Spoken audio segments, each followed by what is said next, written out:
milik kita, kepunyaan kita. Ketika kita berjalan di tengah dunia ini, firman Tuhan yang kita perhatikan terambil dalam Perjanjian Baru,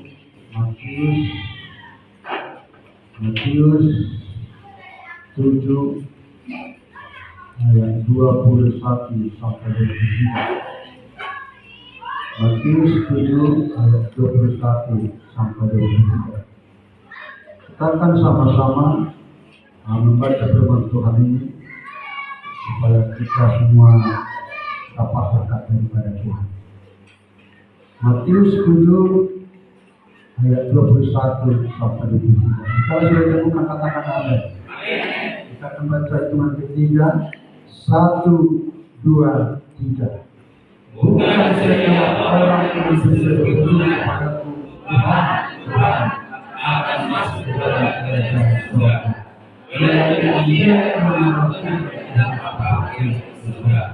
Adalah banyak orang yang berseru kepadaku, Tuhan, Tuhan, bukankah kami melakukan demi namamu dan mengucapkan demi namamu dan melakukan mujizat demi namamu juga? Pada waktu itulah aku akan berterus terang kepada mereka dan berkata, aku tidak pernah mengenal kamu, menyerahkan daripadaku, kamu sekalian berbuat kejahatan. Puji Tuhan. Bapak Ibu Saudara yang dikasihi Tuhan, firman Tuhan yang ditulis oleh Matius ini, saudara, menceritakan bagaimana orang-orang yang dapat melakukan mujizat, melakukan perkara besar, melakukan supranatural, tetapi Tuhan berkata,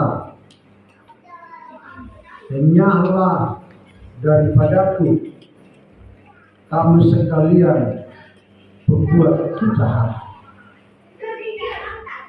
Kalau kita perhatikan, ada banyak ayat yang mengajar saudara, yang mengajar saya tentang mujizat, tentang kuasa.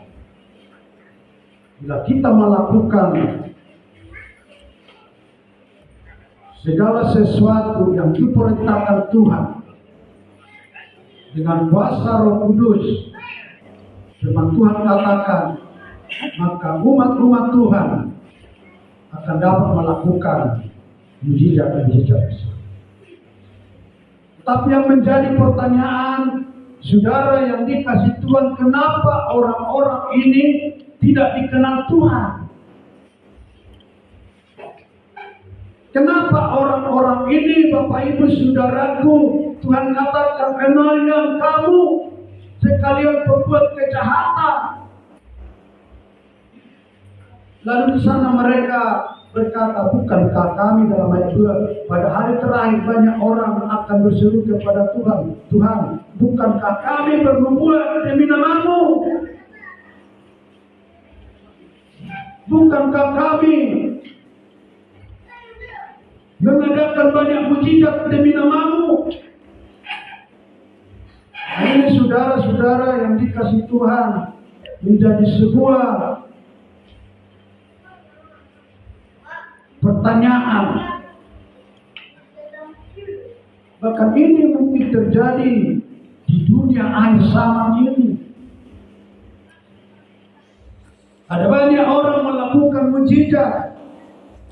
Mereka katakan itu demi nama Tuhan, tapi Tuhan membantah. Ada orang menemukan demi nama Tuhan, tapi Tuhan membantah. Ada orang melakukan supranatural, perkara-perkara besar, tapi Tuhan membantah. Dia katakan, aku tidak kenal kamu.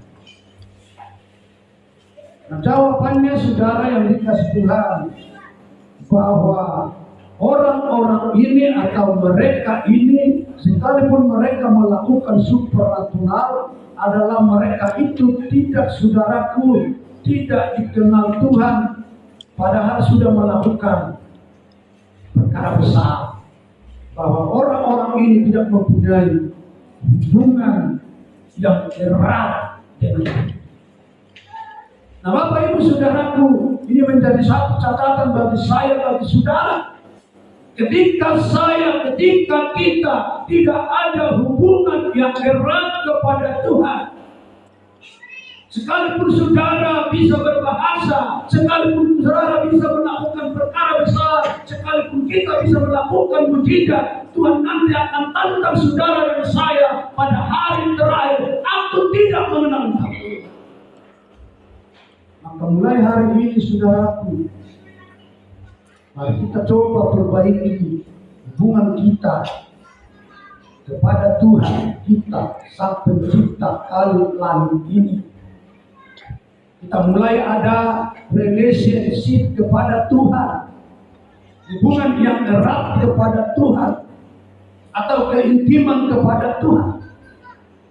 Kita tidak hanya cuma terdaftar menjadi orang Kristen, pengikut Tuhan, tapi kita tidak ada hubungan yang erat daripada. Konsekuensinya nanti saudaraku, pada hari penghakiman itu Tuhan akan katakan kepada kita, menjauh daripada.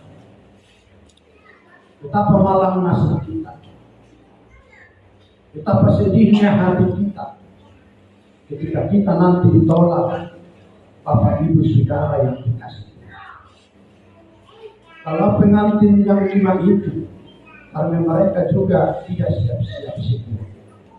Juga mereka, karena mereka saudaraku tidak ada hubungan yang anti dengan Tuhan. Maka hari ini firman Tuhan ini mengatakan kepada kita, mengajar kita supaya kita nanti jangan ditolak. Mari kita terus setiap saat, setiap waktu mengadakan hubungan yang erat kepada Tuhan, supaya Tuhan semakin mengenal kita, semakin mengenal saudara, semakin mengenal gereja Tuhan di hadapan Tuhan dan di mata Tuhan, saudara-saudara yang dikasihi. Maka dikatakan kekristenan bukan soal agama, tetapi soal hubungan atau keintiman akan Tuhan kita, Sang Pencipta langit dan bumi. Artinya Bapak Ibu Saudara, agama itu tidak akan menyelamatkan siapa saja. Gereja ini pun tidak akan menyelamatkan siapa saja. Gereja ini hanya satu media, fasilitas bagi saudara dan saya untuk datang mengadakan hubungan relation kepada Tuhan setiap hari Minggu, menambah Dia, mempermuliakan Dia, mengagungkan Dia, memanggil Dia, berseru kepada Dia, saudara. Nah, Bapak Ibu Saudara yang dikasih Tuhan, apakah perlu gereja itu? Harus perlu, tidak. Tapi sebenarnya gereja itu bukan membuat orang itu masuk ke dalam surga atau selamat, saudara-saudara. Tapi yang membuat seseorang itu diterima Tuhan, saudara yang dikasih Tuhan, ketika seseorang itu ada hubungan yang intim, ada hubungan pribadi kepada Tuhan, dengan mesra, dengan luar biasa kepada Tuhan, maka seseorang itu Tuhan akan terima menjadi miliknya, saudara-saudara.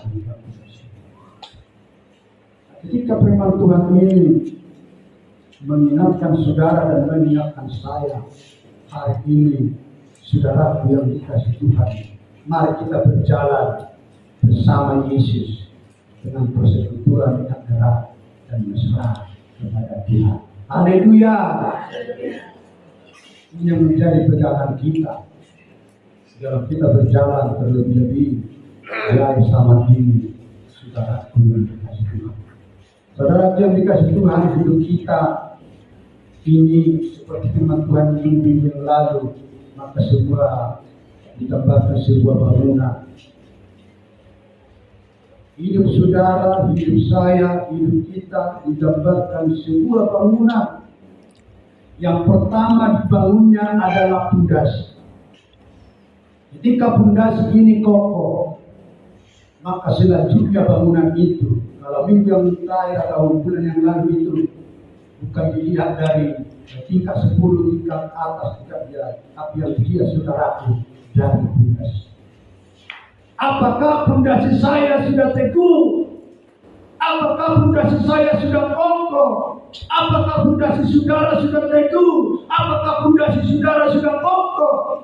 Maka ketika datang angin itu, apakah saya bisa digoyah? Apakah saudara bisa digoyah?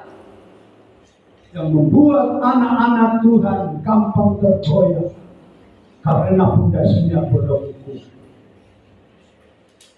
Pondasinya belum kokoh. Pondasinya tidak terbuat dari batu karang yang teguh, tapi pondasinya mungkin terbuat dari jerami, terbuat dari rumput-rumput kering, terbuat dari kayu-kayu saudara. Maka ketika ada itu terpaan angin, maka imannya menjadi gampang saudara. Maka tidak heran ketika banyak jemaat Tuhan, gereja Tuhan yang gampang pindah-pindah gereja. Di situ bisa kita lihat, menunjukkan di sana bahwa pondasinya belum kokoh. Pondasinya belum kokoh, maka dia gampang saudara-saudara. Dia tidak mengerti bahwa dia masuk ke dalam surga bukan soal gerejanya, bukan soal agamanya, tapi sesungguhnya soal hubungan dia kepada Tuhan. Bagaimana hubungan pribadi kita kepada Tuhan? Itulah sesungguhnya yang membawa kita bisa nanti masuk ke dalam surga. Haleluya. Nah, hari ini, firman ini mengajar kita, saudara-saudaraku yang dikasih Tuhan, bahwa hidup kita ini digambarkan sebuah bangunan. Pondasi kita adalah batu karang. Siapa batu karang itu?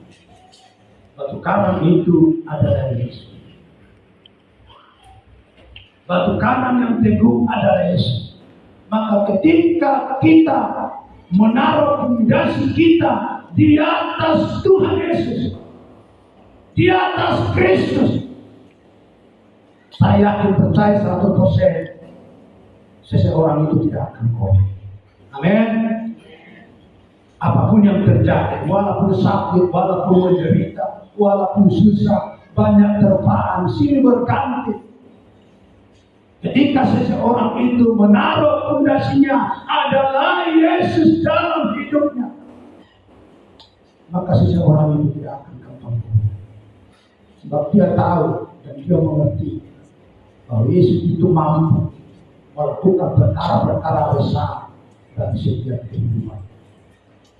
Dia tahu dan dia mengerti bahwa Yesus itu sanggup mengurapi, memberkati keluarganya, pribadinya. Dia tahu saudara-saudara, Yesus itu Allah yang berkuasa, Allah yang berdaulat, Allah yang berotoritas, yang memiliki langit, bumi, bahkan segala sesuatu. Oleh karena itulah kita mulai sadar. Kita datang hari ini menyembah Dia karena Dia adalah yang berkuasa dan berdaulat bagi setiap kehidupan. Maka hari ini firman Tuhan, judul firman Tuhan, ketaatan adalah harga mati. Kesetiaan adalah harga mati. Ketika kita taat, itu adalah harga mati, tidak bisa ditawar. Dan kita harus taat kepada Tuhan, kita harus taat kepada Yesus sesuai dengan perintah-perintah yang Tuhan berikan bagi saudara dan bagi saya. Dan orang yang taat kepada Tuhan, mereka itulah yang menaruh pondasinya di atas Tuhan Yesus yang begitu perkasa, yang begitu ajaib dalam setiap kehidupan saudara. Nah, Bapak Ibu Saudara, sekarang hidup kita harus berdiri di atas batu karang yang teguh. Harus berdiri di atas Tuhan Yesus, juru selamat kita, sampai nebus kita dari segala dosa-dosa saudara. Maka Dia menjadi bagian kita adalah mendirikan pilar-pilarnya atau tiang-tiang. Itu yang membangun rumah saudara-saudara, membangun tiang-tiangnya yang kuat. Jangan kita membangun dari kayu yang laku. Jangan kita membangun dari jerami. Jangan kita membangun, saudara, dari rumput yang kering. Sebab itu, saudaraku, semuanya menggambarkan hal-hal yang bersifat daging dan dunia. Membangun dengan rumput itu menggambarkan, saudaraku, bersifat duniawi. Membangun dari jerami itu menggambarkan bersifat duniawi. Membangun dari kayu yang lapuk menggambarkan sifat yang duniawi, saudara-saudara. Jadi kita jangan membangun hidup kita di atas semuanya itu, saudara-saudara yang dikasihi. Sebab itu dikatakan duniawi dan bersifat daging, yaitu keinginan daging, saudara-saudara. Dan itu keinginan mata, saudara-saudara. Dan itu juga dikatakan keangkuhan, saudara-saudaraku. Sehingga 1 Yohanes 2 ayat 15 sampai 17 katakan itu semua adalah kedagingan, saudara-saudara yang dikasihi Tuhan. Kita lihat 1 Yohanes 2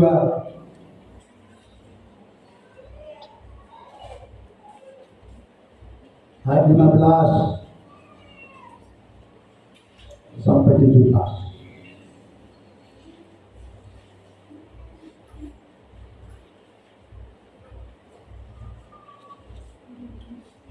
Sudah ditemukan, kita sama-sama perhatikan. Janganlah kamu mengasihi dunia dan apa yang ada di dalamnya. Jika orang mengasihi dunia, maka kasih akan Bapa tidak ada di dalam orang. Saya katakan tadi, jerami, kayu lapuk, rumput kering, itu bersifat dunia. Maka ketika kita mengasihi itu, firman Tuhan katakan bahwa kita tidak mengasihi Allah, tidak mengasihi Tuhan. Maka dikatakan dalam firman ini, jikalau orang mengasihi dunia, maka kasih akan Bapa itu tidak ada di dalam orang itu. Ayat 16 katakan, sebab semua yang ada di dalam dunia, yaitu keinginan daging dan keinginan mata, serta keangkuhan hidup, bukanlah berasal dari Bapa, melainkan dari dunia. Sehingga Tuhan tadi katakan, enyahlah kamu yang membuat kejahatan.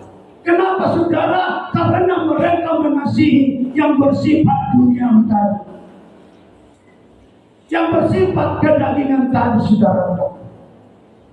Maka Tuhan katakan, enyahlah kamu berbuat kejahatan. Nah, hari ini Bapak Ibu, saudaraku yang dikasihi oleh Tuhan, yang bersifat daging dan duniawi, yaitu keinginan daging, keinginan mata, serta keangkuhan hidup, bahwa mereka itu, firman Tuhan katakan, sungguh-sungguh tidak mengenal Allah. Dan orang ini, saudaraku, melakukan demikian akan menuju kebinasaan, karena memang dunia ini sedang menuju kebinasaan. Dunia ini memang sedang menuju kebinasaan.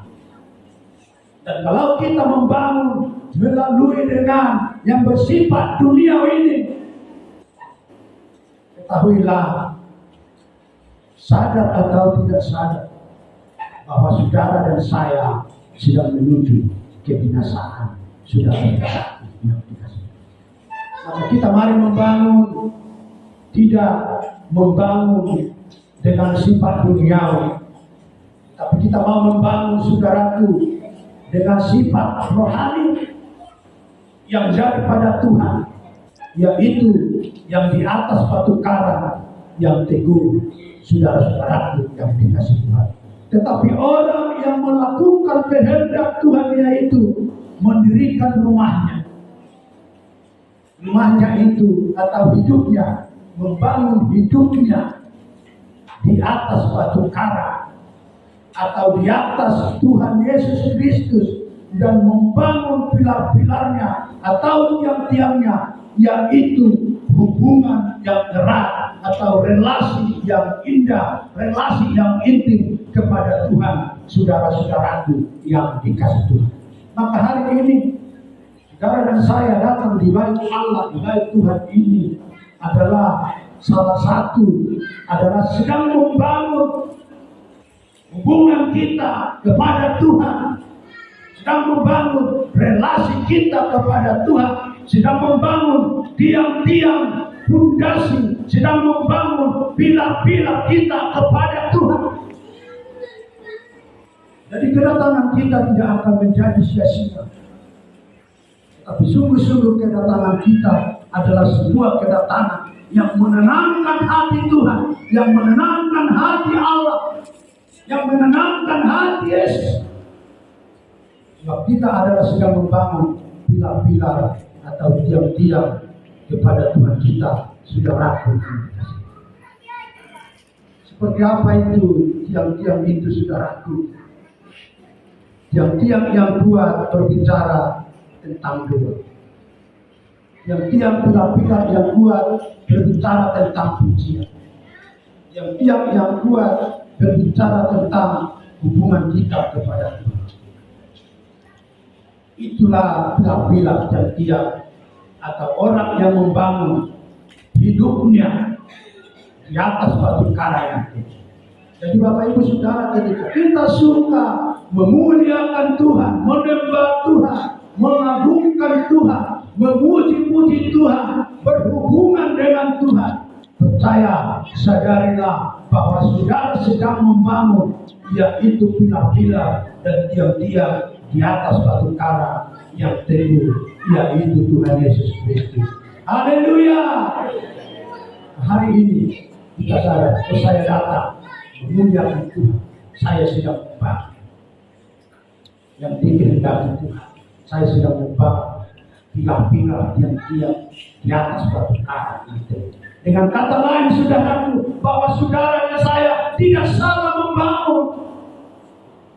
Jika salah membangun, maka nanti bangunan itu akan rontok, bangunan itu akan hancur. Tapi ketika kita pernah membangun di atas batu karang yang teguh, maka sampai Yesus datang kali kedua, bangunan kita akan kokoh dan tidak tergoyahkan apa saja yang terjadi dalam diri kita. Puji Tuhan, saudaraku yang dikasihi oleh Tuhan. Hari ini firman Tuhan ini kita tahu dan sadar, yang pertama-tama saudara yang dikasihi Tuhan, yang membangun doa dan pujian itu adalah salah seorang dalam hal dari malaikat, yaitu Lucifer. Dia adalah yang membangun sebuah doa, sebuah pujian, sehingga ahli-ahli teologi berkata bahwa Lucifer itu terbuat dari seluruh, menjadi pemuji-pemuji di dalam kerajaan surga pada saat itu. Tapi kalian Lucifer adalah yang angkuh, yang sombong, yang tidak menyadari bahwa hidupnya adalah yang diciptakan Tuhan. Maka dia menjadi sombong, menjadi angkuh, merasa hidupnya adalah sama dengan Tuhan. Maka disitulah saudaraku, Tuhan membuang Lucifer ke tengah dunia dengan sepertiga malaikat-malaikat pengikutnya. Nah, Bapak Ibu Saudara yang dikasihi Tuhan, kesombongan permulaan dari kehancuran. Ketika ada roh-roh kesombongan, roh-roh keangkuhan mau mencoba menempel dalam bangunan yang kuat itu, pilar-pilar yang kuat itu, cepat-cepat kita datang kepada Tuhan agar itu dijauhkan, disingkirkan dari hidup kita, dan itu dibuang jauh-jauh. Laksana Lucifer yang dibuang Tuhan dari surga, sehingga dia tidak mengganggu puji-pujian, penyembahan, pengagungan yang ada di dalam surga, saudara-saudara. Maka tidak ada keangkuhan itu, kesombongan itu dalam hidup kita. Sadar atau tidak sadar, itu hari demi hari sedang menggerogoti bangunan yang ada dalam hidup kita, bangunan yang baik dalam hidup kita ini, yang dikatakan memago sekamar dengan Tuhan, saudara-saudara yang dikasihi. Ketika ada kesombongan itu, keangkuhan itu, mari kita buang, saudara. Sebab itu sungguh-sungguh tidak berguna bagi hidup kita, apalagi kepada Tuhan kita sampai cinta kita. Tuhan sangat benci keangkuhan. Tuhan sangat benci kesombongan ini. Maka sampai dia buat itu Lucifer. Lucifer pintar menyanyi, Lucifer pintar memuji, Lucifer pintar berdoa. Tetapi kenapa dia dibuang oleh Tuhan? Hanya satu, saudaraku, dia angkuh, dia sombong. Maka dia sampai dibuang oleh Tuhan ke tengah-tengah. Maka perlu kita sadari kesombongan, keangkuhan ini adalah sebuah dosa yang paling menjijikkan di mata Tuhan. Salah satu dosa yang menjijikkan di mata Tuhan. Oleh karena itu, kita buang itu jauh-jauh dari setiap kehidupan. Sekalipun kita mungkin diberikan sesuatu, ada kelebihan dari orang, mari kita jangan coba itu buat menjadi sebuah keangkuhan bagi hidup siapapun. Apapun yang Tuhan berikan bagi kita, kelebihan dari seseorang itu, mari kita syukuri itu kepada Tuhan. Tuhan berikan ini bagiku, lebih daripada saudara-saudaraku. Saya mengucap syukur kepadamu. Biarlah ini kau pakai untuk meninggikan, memuliakan, mengagungkan nama Tuhan. Selain daripada itu, ini tidak saya berikan. Nah, ini saudara-saudaraku yang dikehendaki oleh Tuhan dari setiap kehidupan. Oleh karena kesombongan itu, Tuhan dengan sepertiga malaikat membuangnya Lucifer ke tengah-tengah dunia ini, saudara-saudara. Bapak Ibu Saudara, penyembahan yang benar yang menyembah Tuhan adalah dalam roh dan kebenaran. Mari kita menyembah Tuhan dalam roh dan kebenaran. Di luar itu, saudara, tidak disukai. Harus dengan roh dan kebenaran. Jangan kita seperti ahli-ahli Taurat, dia berdoa dengan begitu luar biasa, jangan begitu bangga. Tapi Tuhan menegur, menentang doa mereka, saudaraku. Apakah berdoa itu tidak benar? Benar. Apakah berdoa itu tidak baik? Baik. Apakah berdoa itu tidak disukai Tuhan? Disukai Tuhan. Tapi orang-orang Farisi, ahli Taurat itu, saudara-saudara, tidak berdoa di dalam roh dan kebenaran. Dan setiap orang yang berdoa menyembah di dalam kebenaran, di dalam roh dan kebenaran, mereka itu akan memiliki sukacita, hikmat daripada surga yang secara luar biasa, saudara-saudaraku. Dan ketika mereka itu berdoa dan menyembah dengan di dalam roh dan kebenaran, tidak akan membuat menjadi batu sandungan bagi siapa saja, saudara. Tetapi membuat sukacita, kemenangan, damai sejahtera bagi setiap orang yang mendengarkan dan melihat, saudara-saudara. Oleh karena itu, mulai hari ini firman Tuhan, supaya kita tidak ditolak oleh Tuhan, mari kita berdoa dan menyembah di dalam roh dan kebenaran. Atau dikatakan itu worship Him in spirit and in truth, saudara-saudara. Mulai kita berdoa di dalam roh dan kebenaran. Maka ayat yang lain berkata, ketika aku berdoa, roh pun ikut berdoa, tubuh pun ikut berdoa. Nah, ini saudara-saudara yang kita. Semoga saya dan saudara penyembah itu dan kita penuh dengan roh dan kebenaran dalam setiap kehidupan kita. Haleluya. Semoga kita semua yang hari ini adalah penyembah dan pendoa yang penuh roh dan kebenaran. Artinya saudara-saudaraku, bahwa kita itu tidak sembarang berdoa, tapi kita sungguh-sungguh berdoa dalam roh kebenaran. Hati kita terpusat hanya kepada Sang Pencipta, yaitu Allah dalam sorga, Yesus Kristus, Juru Selamat pribadi kita, saudara-saudaraku yang dikasihi. Maka dikatakan dalam 1 Korintus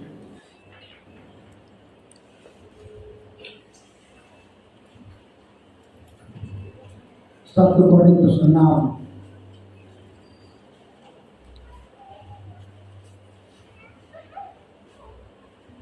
ayat 19 sampai 20. Tolong guru sebentar. 1 Korintus 6 ayat 19 sampai 20. Demikian firman Tuhan. Atau tidak tahukah kamu bahwa tubuhmu adalah bait Roh Kudus yang diam di dalam kamu? Roh Kudus yang kamu peroleh dari Allah, dan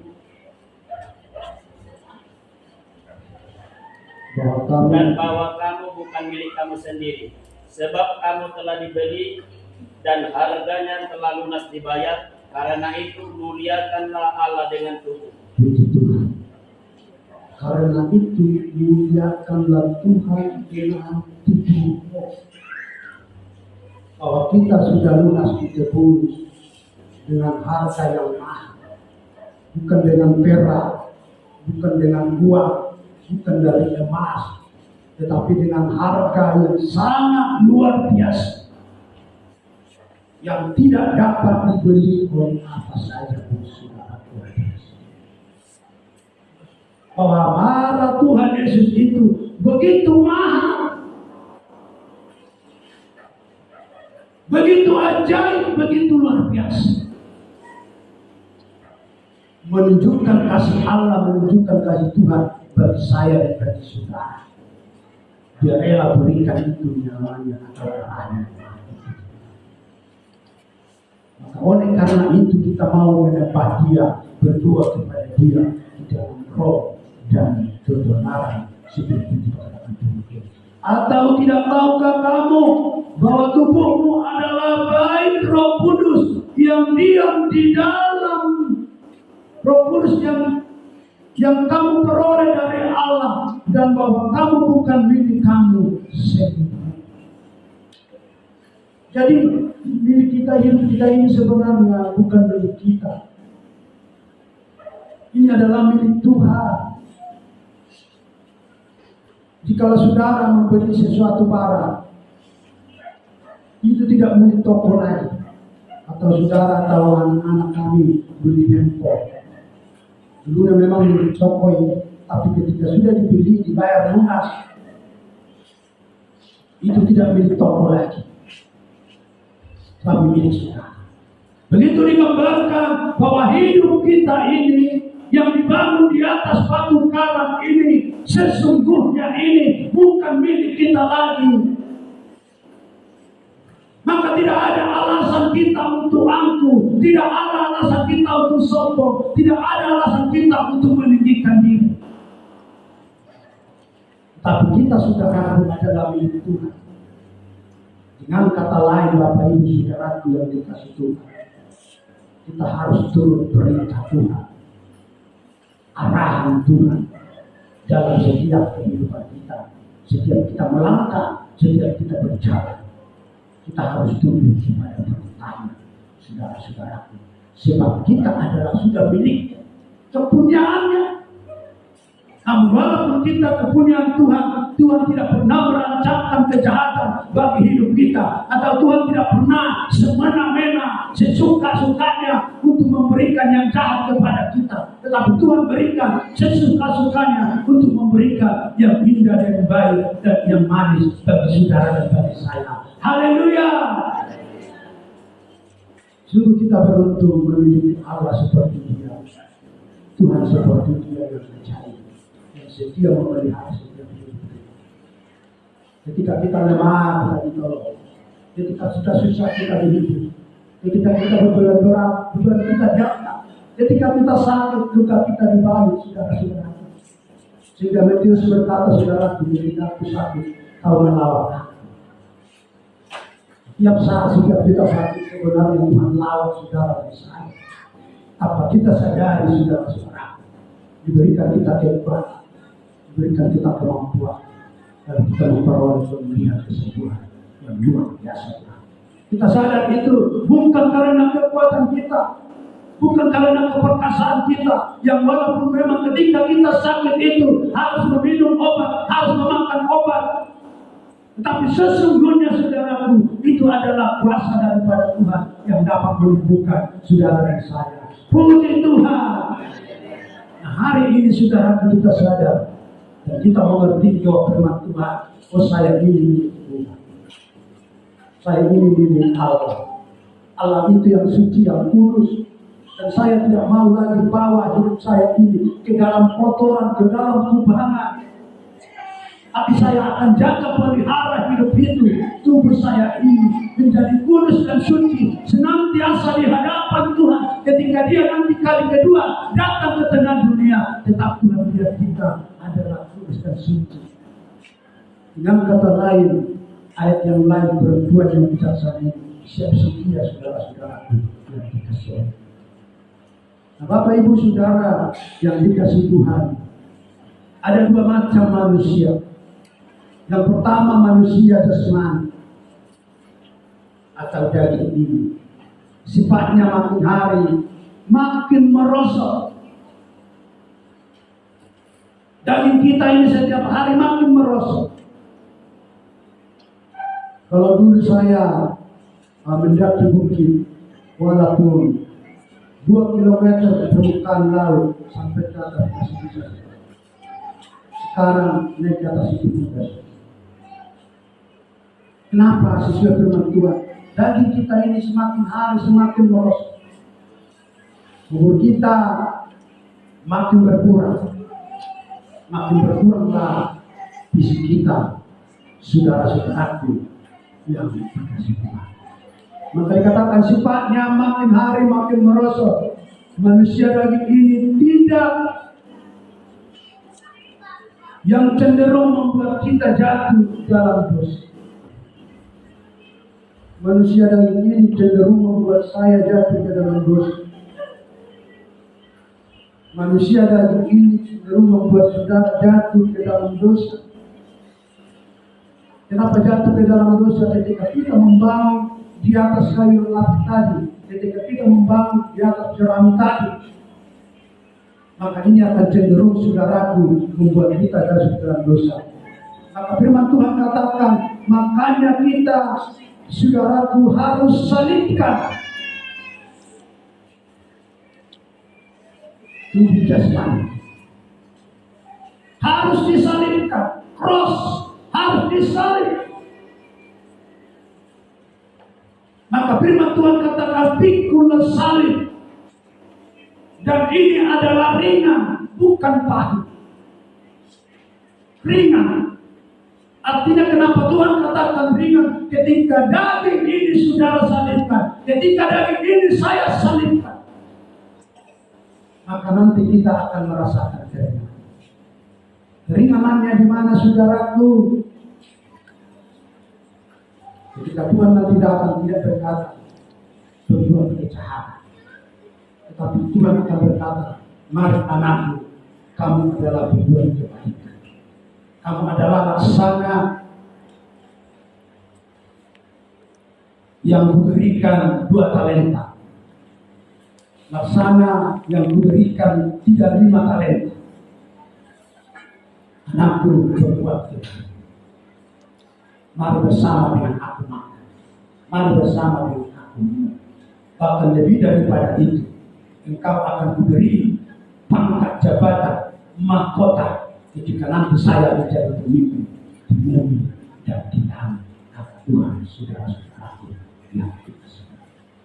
Nah, oleh karena itu, Bapak Ibu Saudaraku, kita harus mulai hari ini salibkan daging kita ini, salibkan tubuh ini tentang yang tidak berkenan kepada Tuhan. Supaya sehari demi sehari kita saudaraku semakin diperbarui, semakin diperbarui. Sekali lagi kami sampaikan saudaraku bahwa sifatnya jasmani itu semakin merosot dan cenderung membuat kita jatuh dalam dosa. Makanya itu perlu kita salibkan saudara-saudara dan tunduk kepada kehendak. Jika kita salibkan, tunduk kepada kehendak Roh Kudus.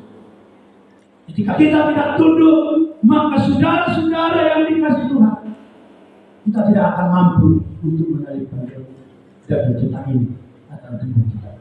Tapi ketika kita tunduk kepada Roh Kudus, kita akan bimbing, diajar, dituntun untuk dapat salibkan ke dalam kita. Haleluya.